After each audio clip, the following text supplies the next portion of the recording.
why you wouldn't survive a single night in a medieval castle. The sun was setting, painting the sky with shades of orange and purple. The stone walls of the castle, thick and imposing, seemed to absorb the last rays of light, turning a dark gray. You, an innocent modern guest, had just crossed the drawbridge, and after a long journey, felt the weariness of the day. Your adventure in a medieval castle seemed to be just beginning, but the reality was far less glamorous than the movies made it out to be. The first thing you would notice was the smell, an overwhelming and persistent mixture of wood smoke, sweat, animals, mold, and yes, sewage odors. Castles, no matter how grand, did not have sanitation systems as we know them. Toilets were in fact small rooms with a hole in the floor that led to a cesspit, or more often, a moat at the base of the castle.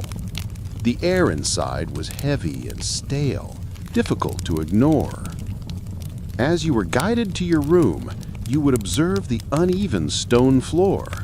There was no carpet, and any attempt to walk silently would be frustrated by the sound of your footsteps and the echo that the architecture created. The walls, also of stone, were cold to the touch, and the dampness seemed to permeate everything. There were no light switches, and the only illumination came from a few flickering torches and candles, casting dancing, spooky shadows on the walls. The smell of wax and burning animal fat was added to the mixture of aromas of the place. In your room, the bed seemed like a point of refuge. However, it was different from what you were used to. The wooden frame, often carved, was high to avoid the cold drafts that crept along the floor.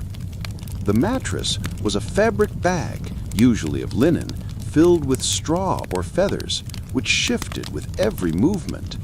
The sound of dry straw rustling each time you moved would be the first sound to lull you to sleep. And the fleas, the fleas. No matter how clean a castle could be, insects were a constant presence. The beds, made of natural and warm materials, were a paradise for them. The itching would begin subtly, but would soon become an irritation impossible to ignore. Security was a continuous concern. The windows, small and often without glass, had only a wooden shutter to protect from the wind and rain.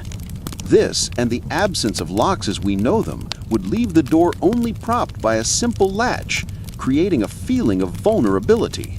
And the cold. The lack of central heating meant that the warmth of a fireplace in the great hall did not reach your room.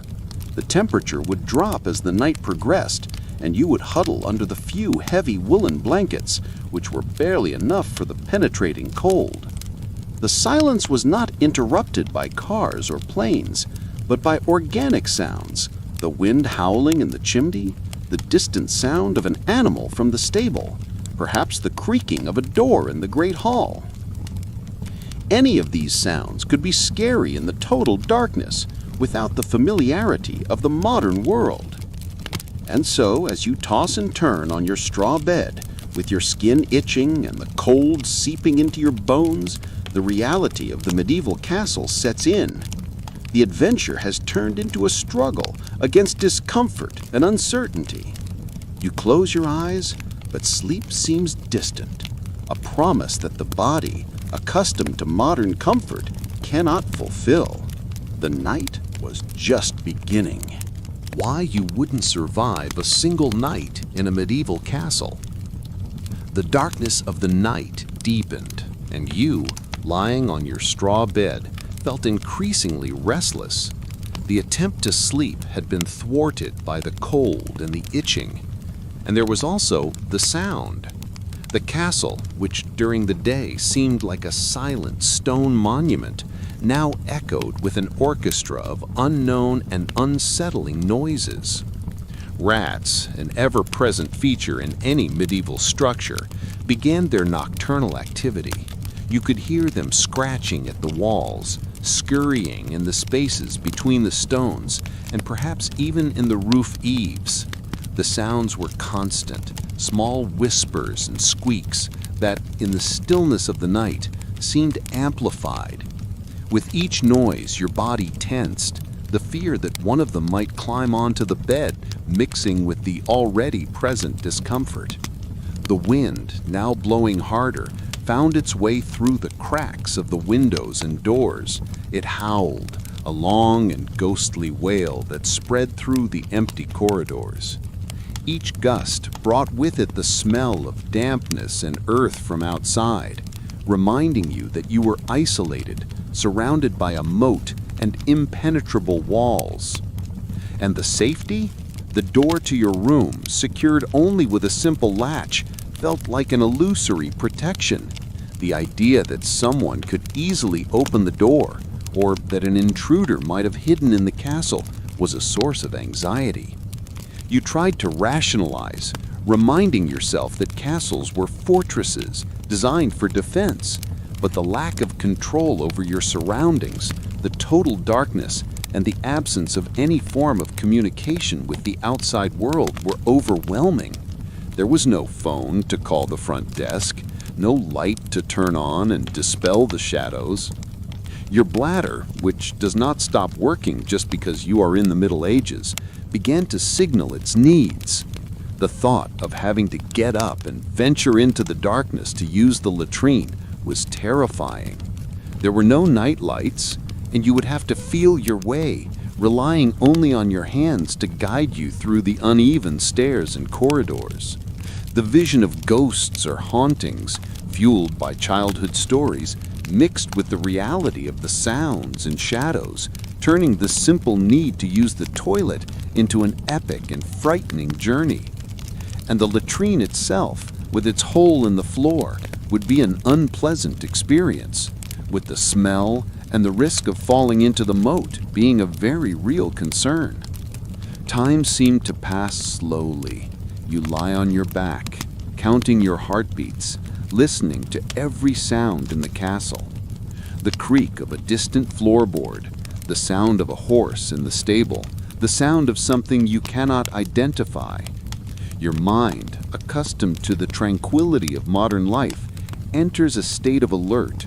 Your senses, sharpened by the perceived threat, try to identify every noise, every shadow. Your body tenses and your muscles ache. Insomnia sets in, and you realize that the night will be long and uncomfortable. The dampness and cold persisted, and with each hour the temperature seemed to drop a little more. The heavy woolen blankets were the only barrier between you and the biting cold, but they were heavy and rough, irritating your skin, already sensitive from insect bites. You turn over, trying to find a comfortable position, but the straw mattress, hard and uneven, does not cooperate. The darkness was total. There was no light from a street, a neighbor, or a full moon. The only light came from a small crack in the window, revealing the dark outline of the clouds passing across the sky. And this total darkness, this absence of light, was oppressive. It erased the notion of space and time, leaving you in a limbo of uncertainty. Sleep, that luxury of modern life, seemed impossible. Your mind, overloaded with sensory stimuli and anxiety, could not relax. The itching, the cold, the smell, and the sounds combined in an assault on your senses, making any attempt at rest a futility.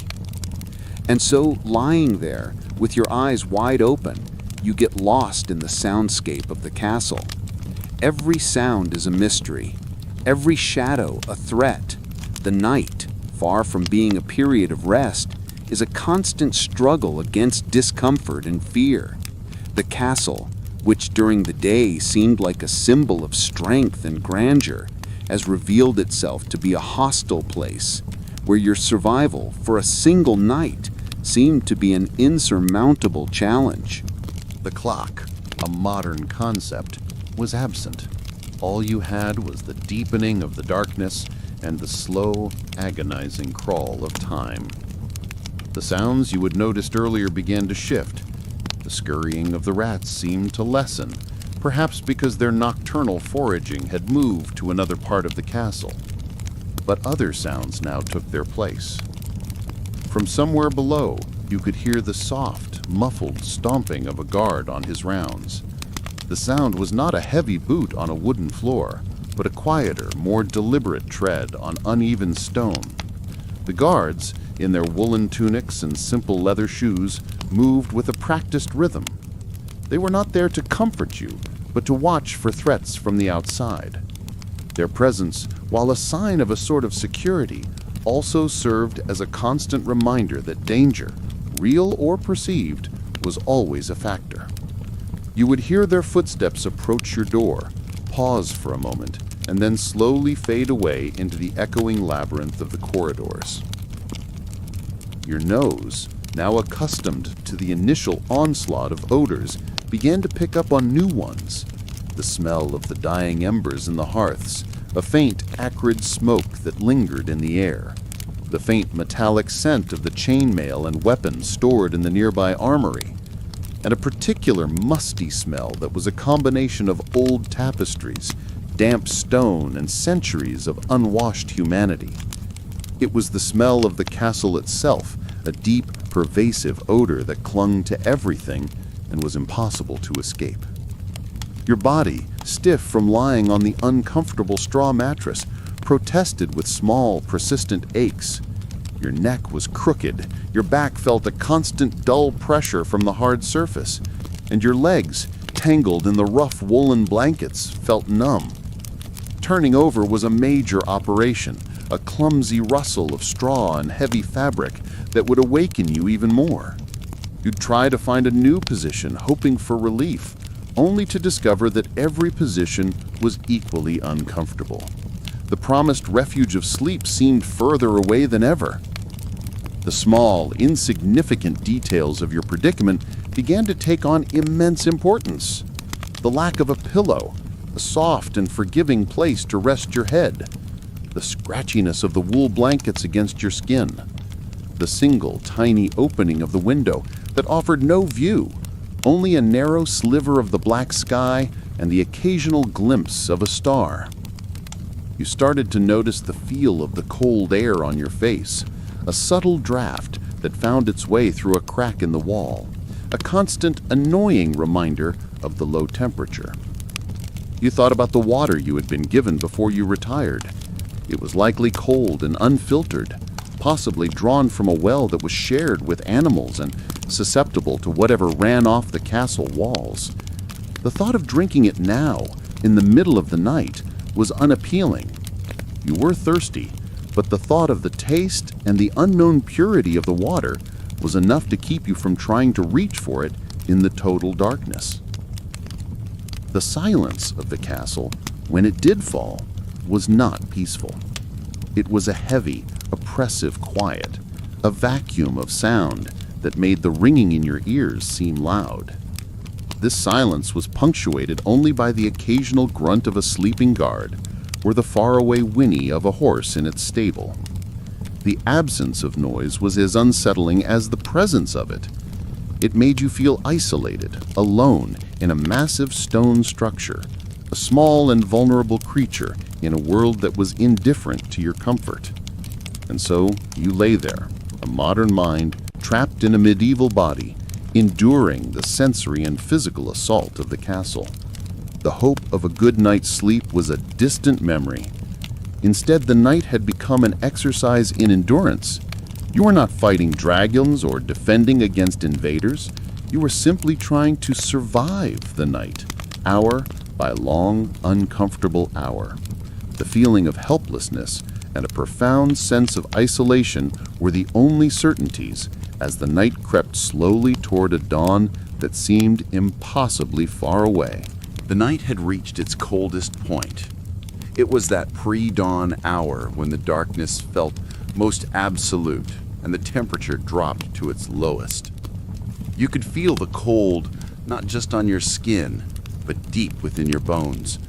It was a penetrating, unyielding cold that the heavy woolen blankets could no longer fully protect you from. You could almost see your breath in the still air of the room, a faint, wispy cloud that appeared and vanished with each breath. The stone walls, which had absorbed the day's warmth, were now radiating a profound cold, turning the entire room into a sort of stone refrigerator. The sounds of the night had once again changed. The occasional footsteps of the guards had become more regular. This was the changing of the guard, a new shift of men taking over the long, arduous watch.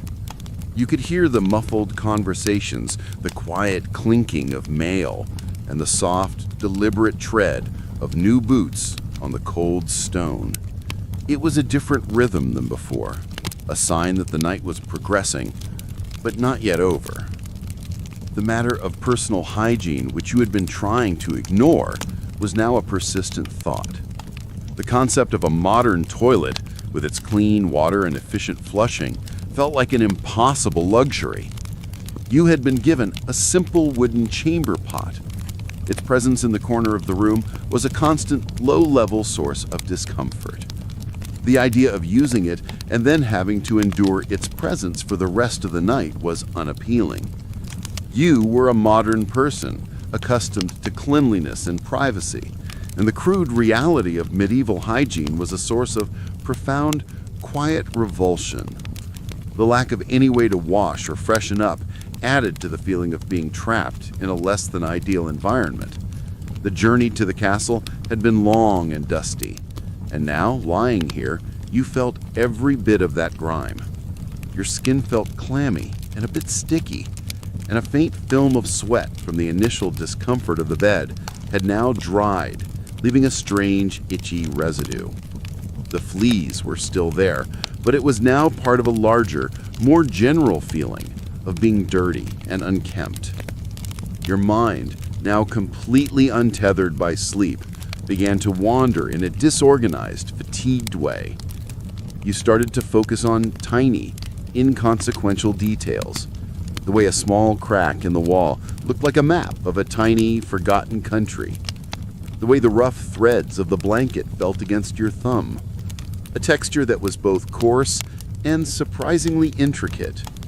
You'd count the faint sounds you could hear, trying to categorize them. A drip of water from somewhere high up. The rustle of a mouse that was somehow quieter than before. A distant single clang that you couldn't identify. The sheer loneliness was an unexpected pressure. Surrounded by a massive castle and its inhabitants, you were profoundly alone. There was no one to talk to, no way to signal for help, no friendly voice to remind you that you were safe. The feeling was not one of being abandoned, but of being a single, insignificant point of consciousness within a vast and indifferent structure. The stone cold, the rough fabrics, the oppressive darkness, they were all reminders that this world was not built for your comfort, and that you were entirely on your own. You considered trying to get up and walk around, but the thought of navigating the cold, dark corridors with their uneven stone floors and hidden steps was too daunting. A simple misstep could lead to a sprained ankle or a nasty fall. It was safer, if not more comfortable, to remain in the confines of your bed. The choice was not between comfort and discomfort, but between one type of misery and another. And so you lay there, a modern guest in an ancient fortress, waiting. The cold seeped into your bones. The sounds of the castle, in their slow and steady progression, were a constant, unwanted companion. Your mind, tired and disoriented, was lost in a fog of small details and profound loneliness. The night, which had begun with a sense of adventure, had now become a quiet, physical, and psychological struggle for survival. You had not been attacked or confronted by an enemy. Your enemy was the environment itself, and it was winning. The night was drawing to its close, though it was still a considerable distance from what we would consider a reasonable waking hour.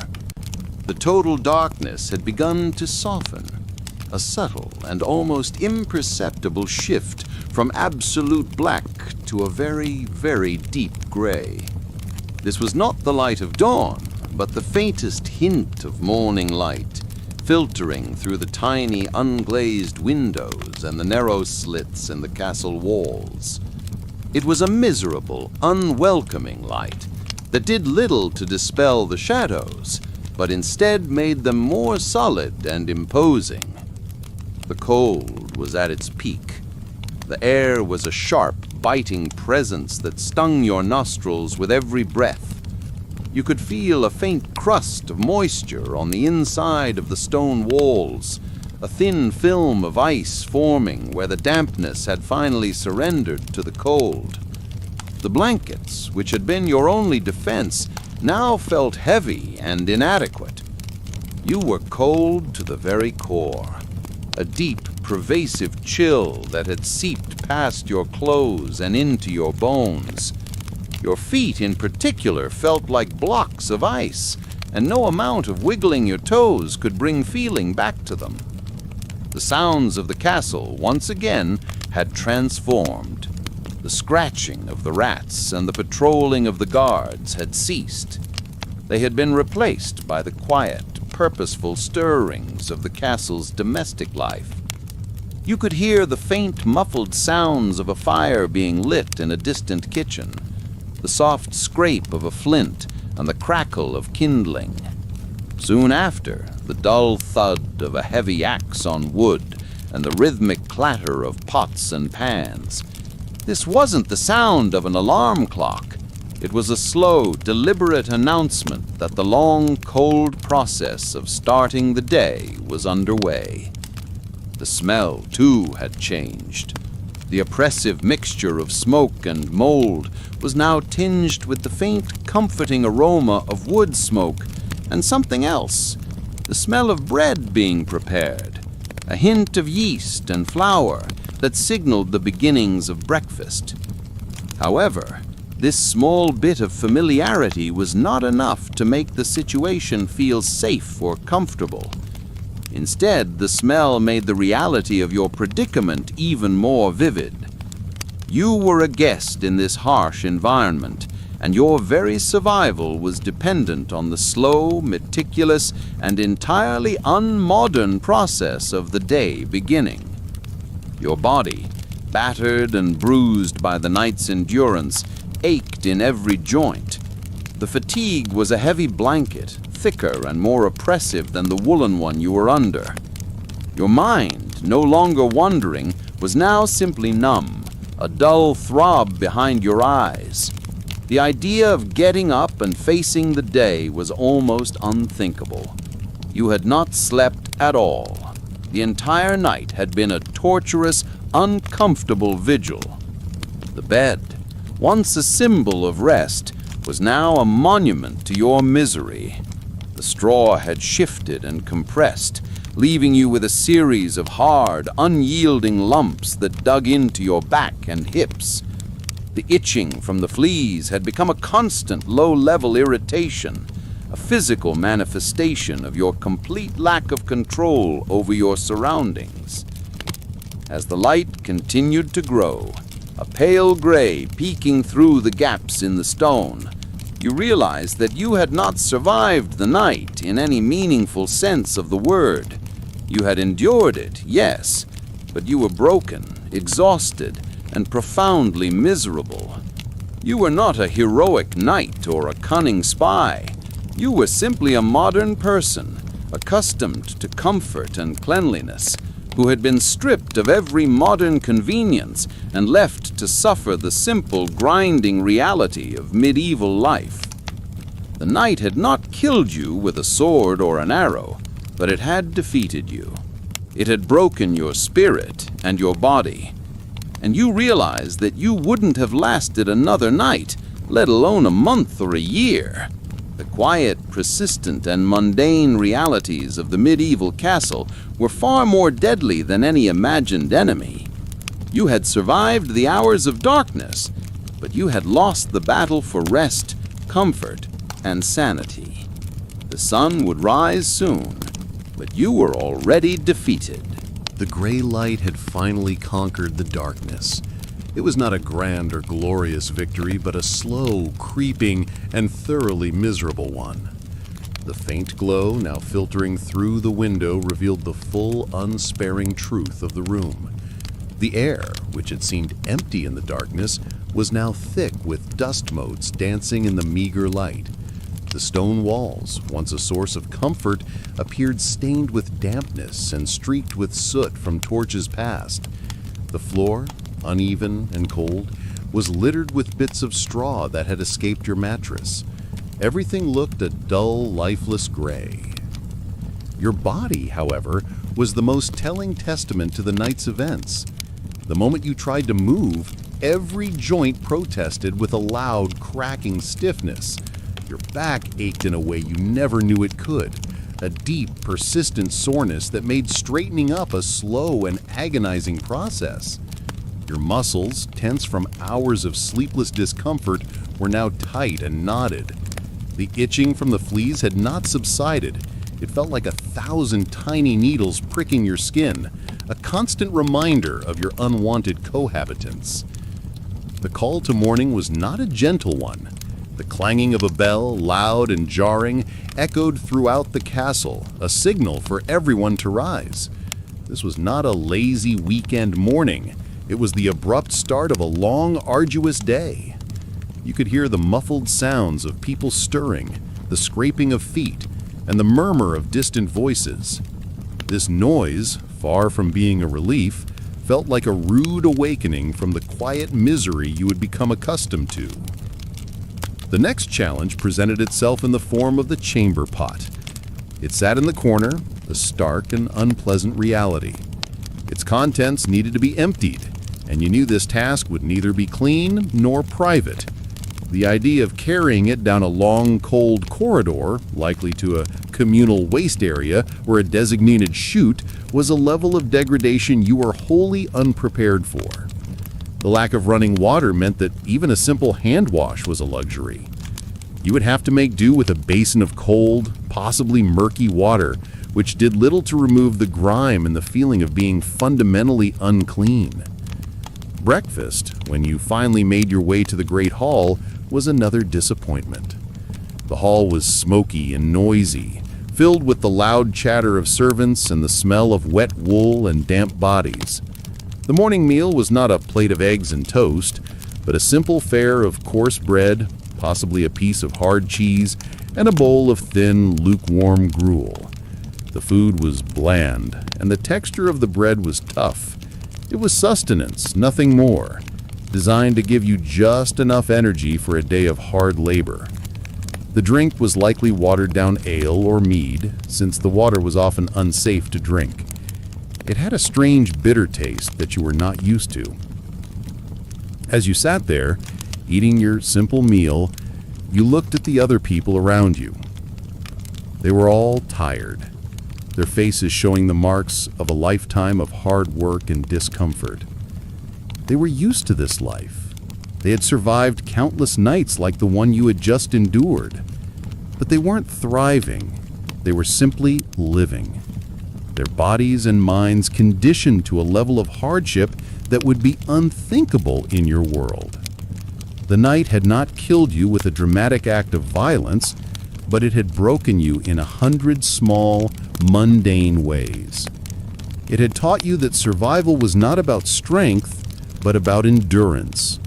You were a modern person, accustomed to comfort, safety, and hygiene, and the medieval castle had stripped you of all of it. You had survived the hours of darkness, but you had lost the battle for rest, for comfort, and for the very concept of a good night's sleep. The sun was now fully in the sky, but you were already defeated.